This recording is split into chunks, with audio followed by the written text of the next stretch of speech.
Hello there. I'm delighted to have Dominic Petronzi from the University of Derby with us today to talk and answer some questions about maths anxiety.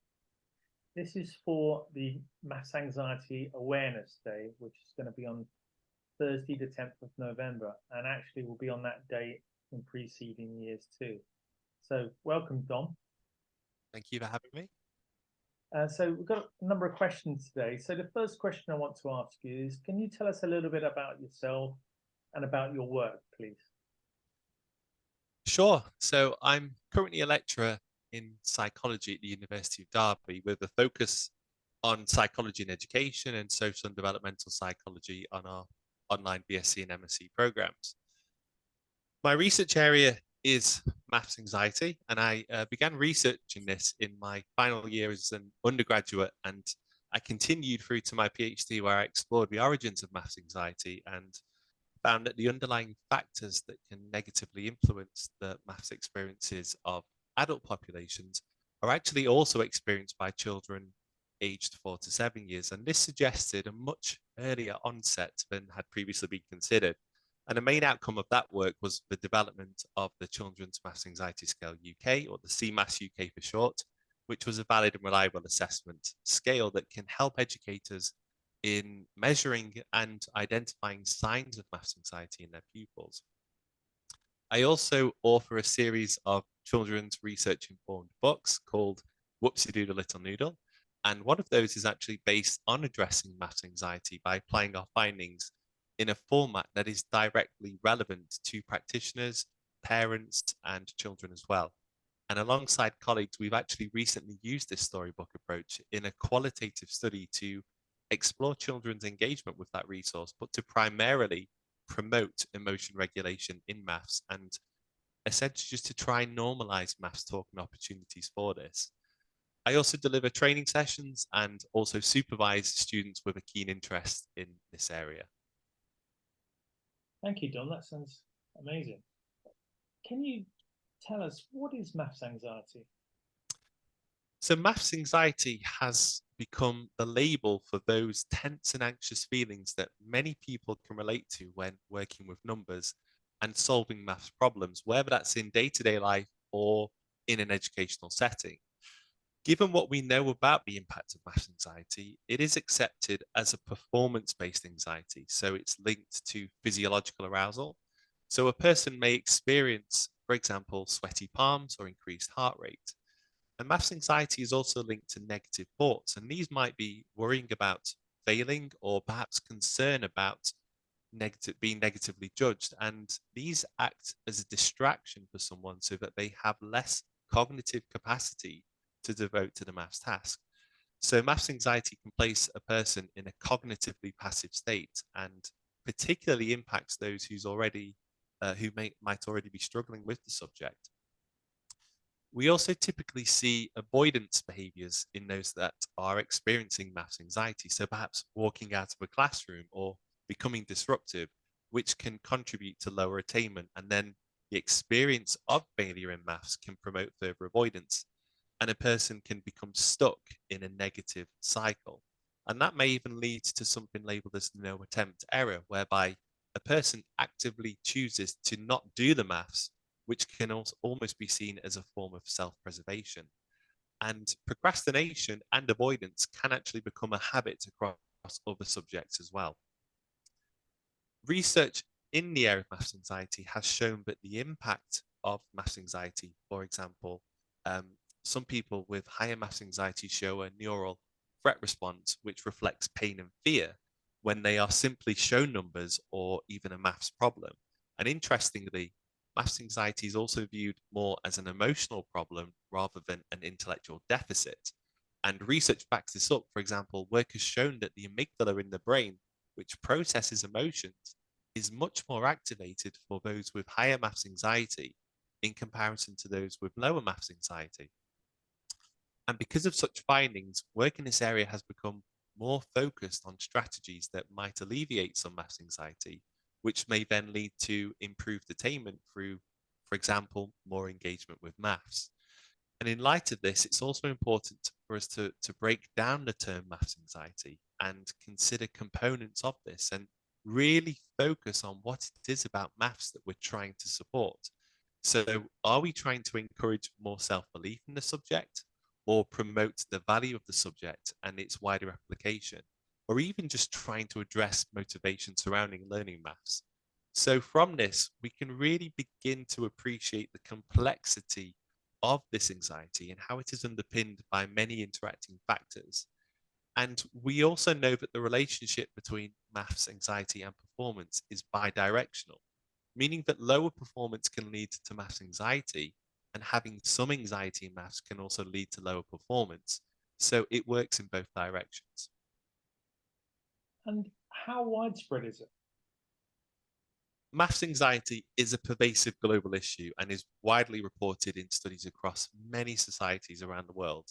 And maths anxiety has been reported in more than 30% of 15-year-old students across the Organization for Economic Cooperation and Development Countries, or OECD for short.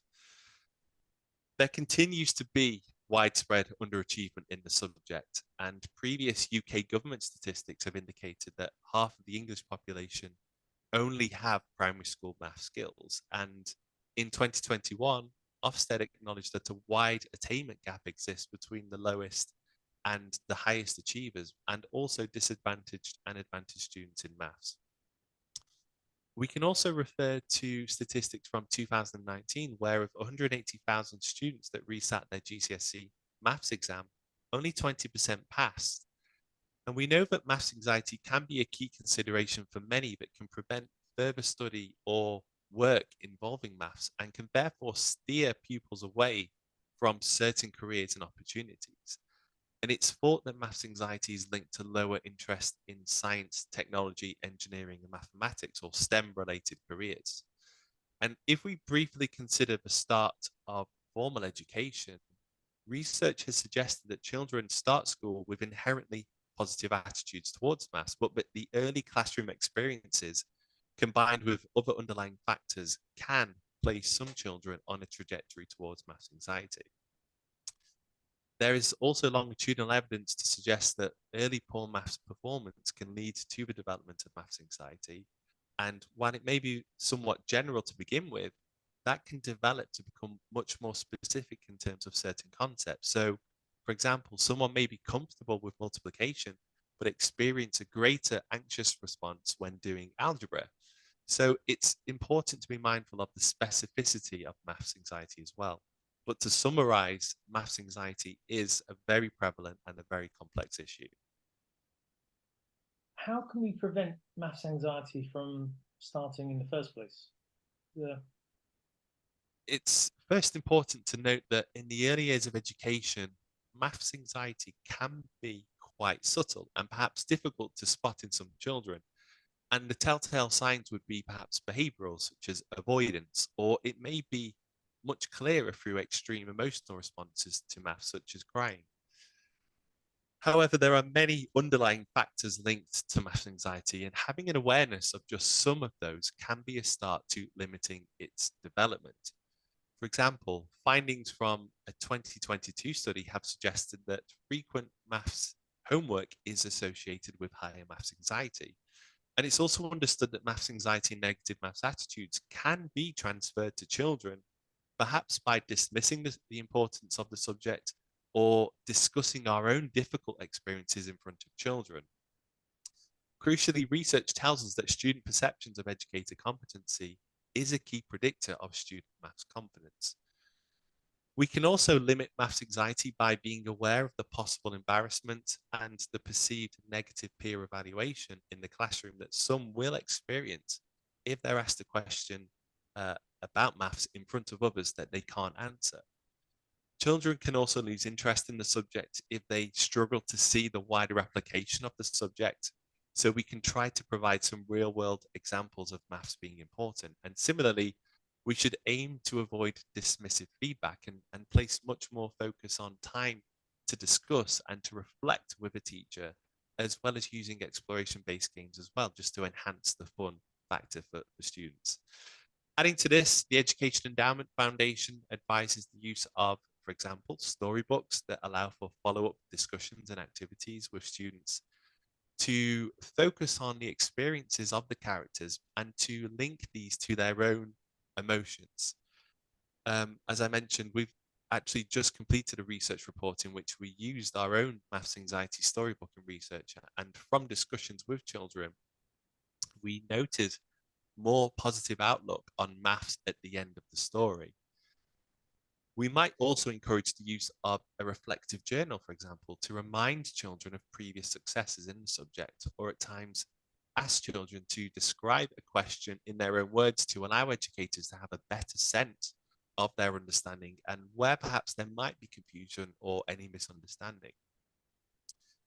We know from research that there can sometimes be overuse of rote learning and memorization, and also too much focus on right answers rather than focusing on the learning journey itself. So that's again something to be mindful of. Of course, metacognitive strategies are commonly promoted in schools, and these are based on emotion regulation. And given what we know about the emotional response to maths and how anxiety can drain working memory, which is central to completing a maths task, emotion regulation may first be required for those that are perhaps already negatively impacted by maths anxiety before we try to build on conceptual understanding. Thank you. Is there ways of measuring the levels of maths anxiety? So traditionally in maths anxiety research, measurement scales using Likert scale response formats, so for example, a rating of 1 to 5, have been developed and adapted to determine the underlying factors of maths anxiety, typically in adult populations, but there's now much more focus on children's maths attitudes and experiences. Scales have previously identified key factors such as number anxiety and maths test anxiety as main issues for people. Using these self-report measures, people are asked to indicate the level of anxiety they experience in certain situations. However, scales have not always been applicable to the experiences of children in terms of questions and response formats, and so these have had to be adapted accordingly, including our own Children's Maths Anxiety Scale UK, which consists of 19 questions that refer to day-to-day maths situations that may cause anxiety for children that are typically aged 4 to 7 years. Prior to this work, a scale to measure the experiences of children as young as 4 years of age did not exist. So this was something that we wanted to address. And for each question on the CMAS UK, children can place a circle around the face or the emoji, which describes how they feel in relation to the situation. And then this is scored accordingly. The scale is by no means diagnostic, but it is intended to give an indication of children's feelings and attitudes towards maths to better inform educators so that they can support the child accordingly. A maths anxiety scale is considered to be valid and reliable if it is also aligns with performance scores. So if a person self-reports higher maths anxiety on a scale, we would anticipate lower attainment scores, and this was also found with our scale. Thank you. Can you give any tips for a learner, both a pupil or an adult who's experiencing maths anxiety? So I think it's very important to talk about any maths difficulties with teachers or peers or parents or carers, as this can lead to support and understanding and can remove a sense of isolation that is typically associated with anxiety. And when we discuss those concerns and difficulties with surrounding maths, that allows for perhaps more time to think and work through maths work, which can remove or limit the impact of any time restrictions or any pressures that we feel. A second point might be, and this aligns with a growth mindset, but I would urge any learners with maths anxiety to really try and just have a go and see it as a challenge to overcome, and look to use a range of resources that you consider to be accessible and understandable for you, to find what works for you and try to see mistakes as learning opportunities rather than failures. A third point would be, and although much easier said than done, to try and avoid comparing yourself to others. We all excel and struggle at different points in education, and in the same way, try not to perceive those struggles or your struggles as failure. And this links back to challenging yourself and viewing those setbacks as something to overcome.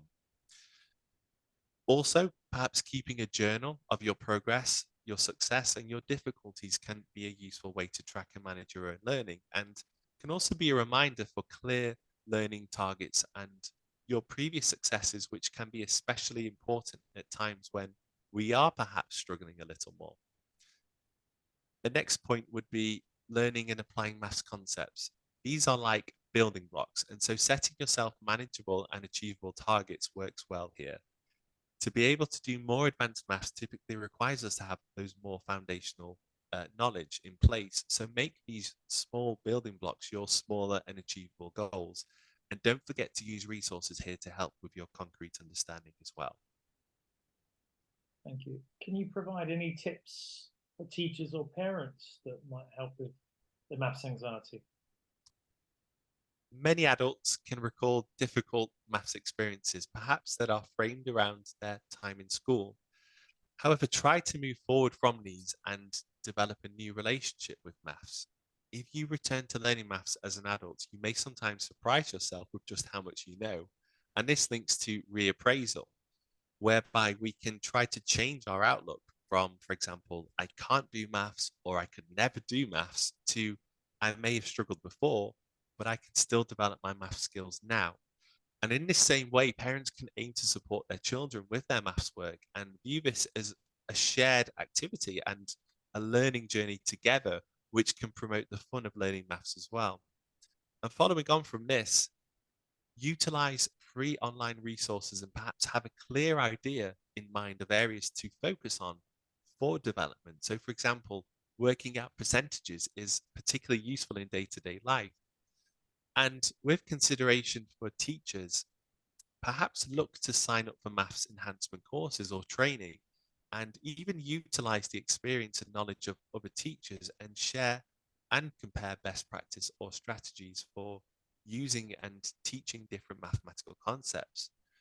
For newer teachers as well, don't be afraid to learn or to lean on the expertise of more experienced staff members, and be receptive to ideas and see what works well for you. We also know that expressive writing can support performance in maths, and so writing down any related maths worries or concern, perhaps before teaching a lesson, may be a useful way to support emotion regulation as well. That's great. And finally, how can people find out more? So there are lots of online resources that people can refer to. So, for example, National Numeracy, referring to their website and resources, as well as the Dyscalculia Network as well. We at the University of Derby, as part of our Maths Anxiety Research Group, also created a free crash course in Maths Anxiety, and that can be found on our Maths Anxiety Research Group website as well. But do check out lots of online resources. There's lots of information about maths anxiety out there now. It is such a well-researched area, but there are lots of resources and good advice to support learners, teachers, and parents that want to perhaps know a little bit more about this and even overcome their own anxieties in the subject. Thank you, Dom. That was fantastic, and we'll put all of those links you suggested on the video next to the video when it goes live. Wonderful. Thank you again. Thank you, Rob.